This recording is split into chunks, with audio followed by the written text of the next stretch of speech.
Okay,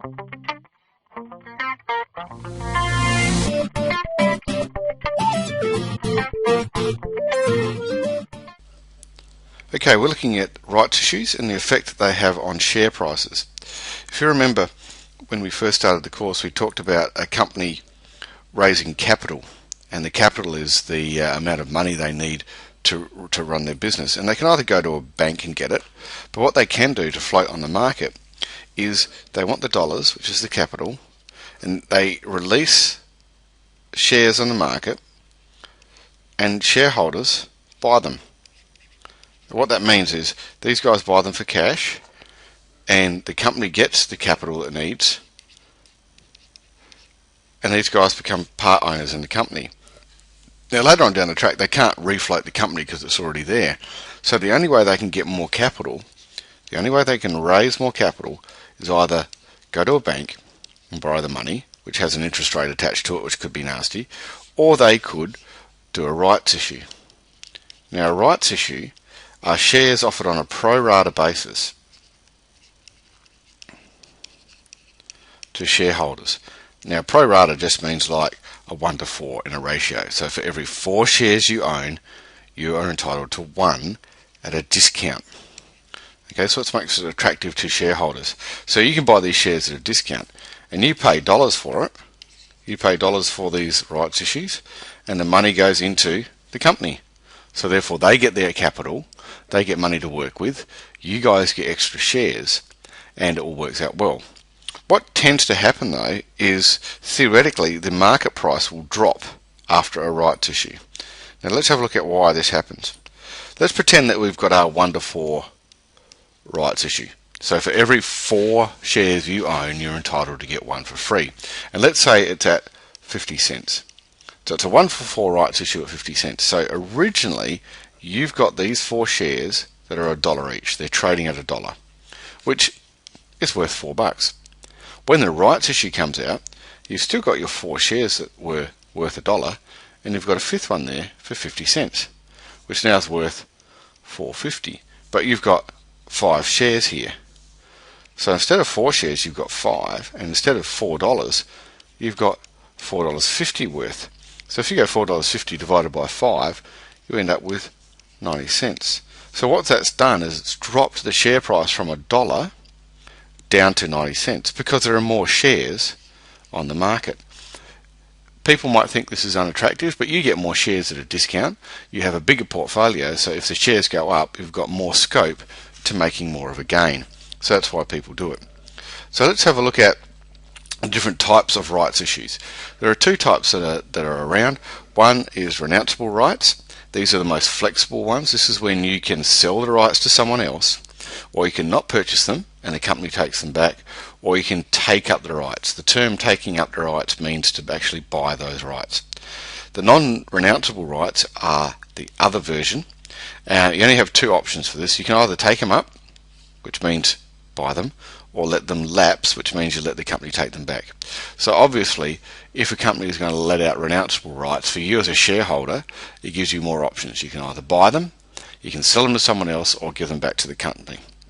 So let's have a look at a typical kind of question and work out how you'd solve it all. So BFP announces a renounceable 1:5 rights issues at $2.50. The shares are currently trading on the market at $3.35. Bronte owns 4,000 shares in the company. How many BFP shares will Bronte be entitled to? Now it's a 1-for-5 rights issue. So at the moment he has 4,000 shares. Divide it by 5 gives you 800. So he will be entitled to 800 shares in this rights issue. How much will it cost him? Well, if he can buy the 800 shares and buys the whole lot of them, they're at $2.50 each. Now, this will cost him a grand total of $2,000. There is no brokerage and no GST in rights issues, and because this is like when they were first floated on the market. So the money is going straight to the company. It's not going through a broker. It's going straight to the company, so there's no brokerage or GST. The next kind of thing we'd like to know is calculate the expected price of BFP after the rights issue. So what happens to the share price after the rights issue? And this is what we did before.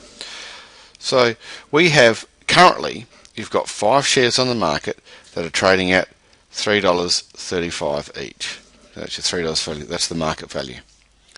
So you've got 3 shares at $3.35, and that's worth $16.75.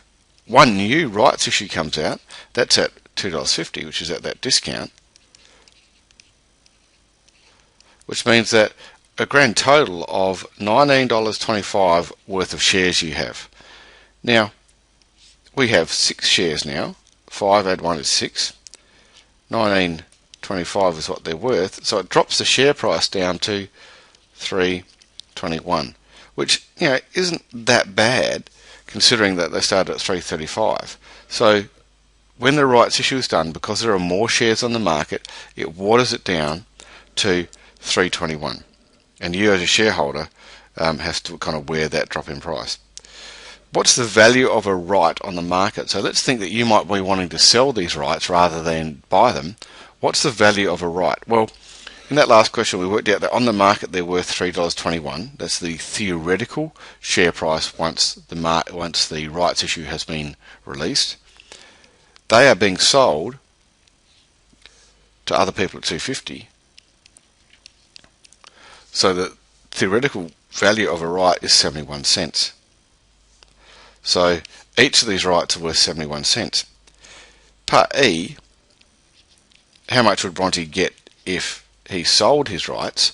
Now, if they're renounceable rights, you can sell them. So you could put these up on the market. So you could sell all 800 shares that you're entitled to at 71 cents each, and you'll get $568 back. So that does not include GST and brokerage, which you have to take into account as well. But roughly you get $568 back. So you can either buy the rights and increase your portfolio, or you can sell the rights and get $568 for it. So either way, it's not a bad thing for shareholders, and it's a very good thing for the company because they raise capital and shareholders come away happy as well.